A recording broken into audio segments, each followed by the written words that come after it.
Bonjour tout le monde. Alors aujourd'hui, je reviens sur le sujet de la blockchain et notamment des transformations des organisations et notamment des systèmes de gouvernance. Et j'ai voulu m'atteler à renforcer un peu mon savoir sur une définition. Donc je découvre au même instant que vous, ou je renforce mes connaissances au même instant que vous. Alors, holocratie, qu'est-ce que la définition de ce terme? Parce que vous avez peut-être en fait lu des ouvrages, par exemple notamment La Révolution Holocratie, qui était édité en 2016 par Alizio et écrit par Robertson, qui donne une définition de l'allocratie.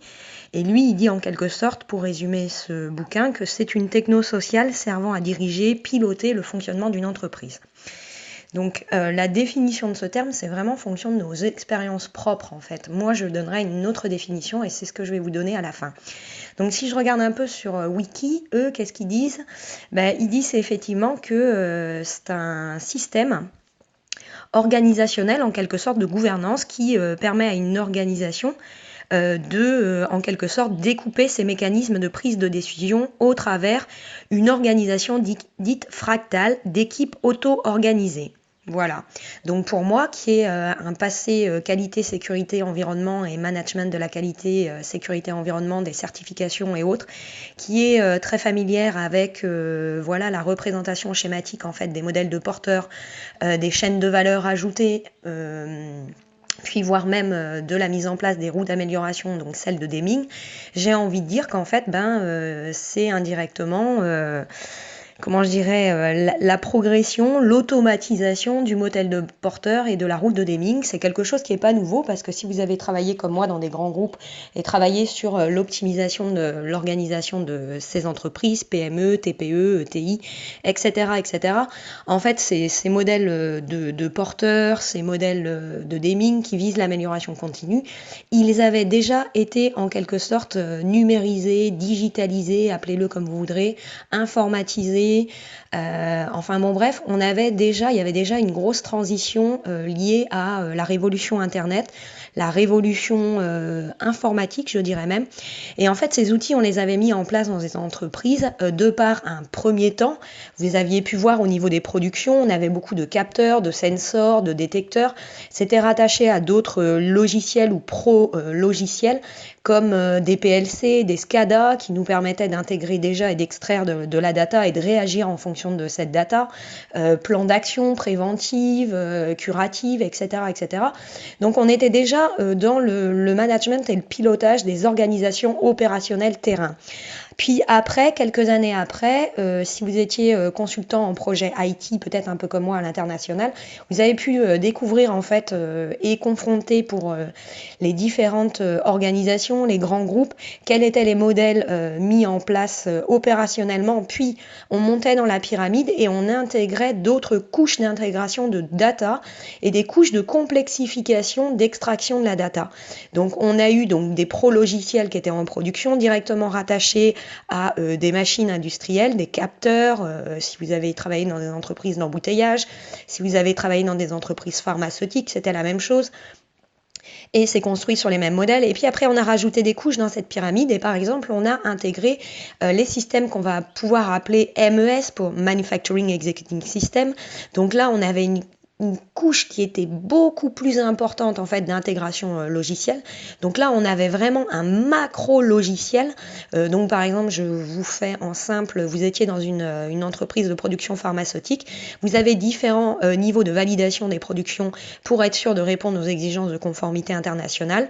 Vous allez dans une salle, vous allez prendre par exemple de l'acide salicylique pour fabriquer de l'aspirine. Vous allez coder, voir un code barre sur la porte. Vous allez ensuite voir un code barre sur les big bags, etc., etc. Et en quelque sorte, vous validez chaque étape de réalisation d'une recette en intégrant même les aspects et les étapes de validation des productions, par exemple par des par des pharmaciens, des chargés de projet, etc., etc.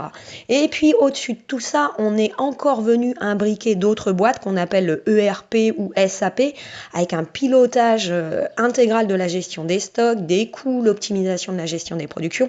Donc j'ai envie de dire en fait que l'allocratie, quelque part, c'est pas pour moi nouveau en fait. Et cette techno-sociale qui vise à diriger, piloter le fonctionnement d'une entreprise, on y arrivait progressivement.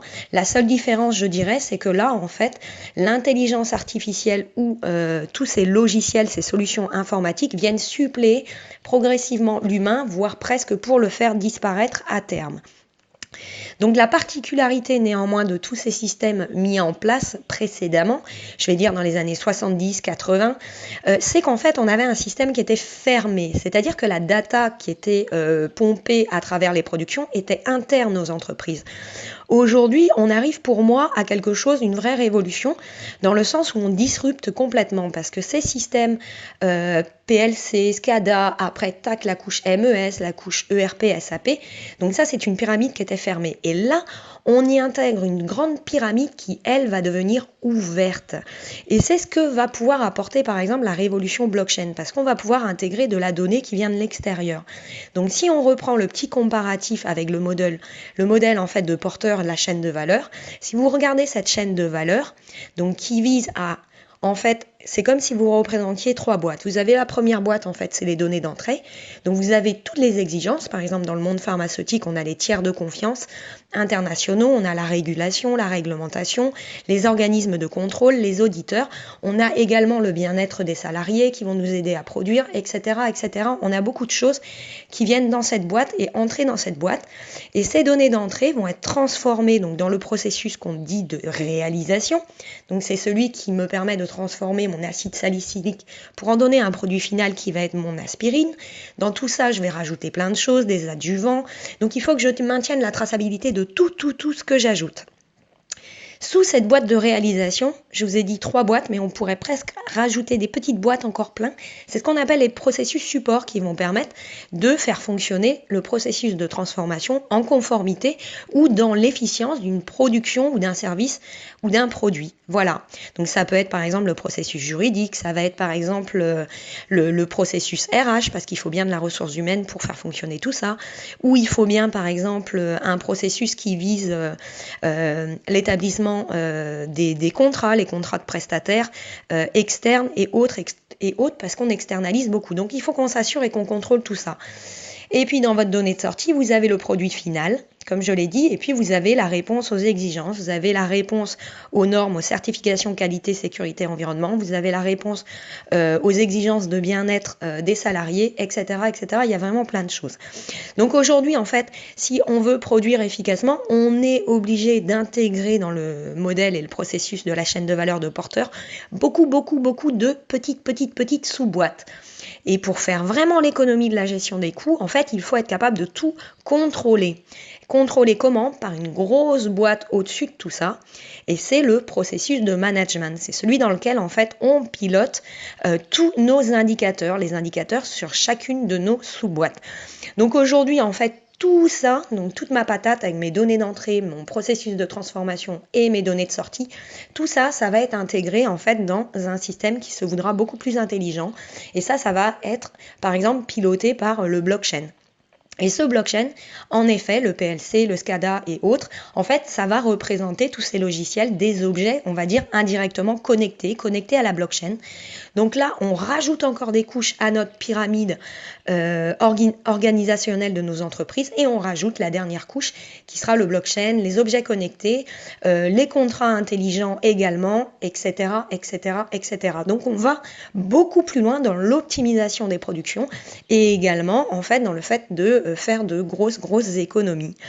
Et pourquoi on tend vers, à mon sens, l'allocratie? Tout simplement parce que effectivement, c'est un pilotage qui se voudra autopiloter et carrément automatiser. Voilà, donc on pourra carrément produire seul. Si vous avez déjà été dans de nombreuses entreprises, aujourd'hui on s'aperçoit qu'effectivement vous avez de nombreux automates, je dirais même des robots industriels, qui sont capables de gérer automatiquement les stocks. Donc ils vont aller dans les stocks, ils sont capables, sur des bandes tracées sur le sol, d'identifier ces bandes et de se diriger eux-mêmes tout seuls. Ils sont capables d'identifier grâce à des scanners, grâce à des QR codes, voire même, ils sont capables de scanner et s'assurer et répondre à la traçabilité qui est implémentée dans ces solutions logicielles, pro-logicielles, pour passer à d'autres étapes de production. Donc là, vraiment, plus ça va, et plus effectivement, en fait, on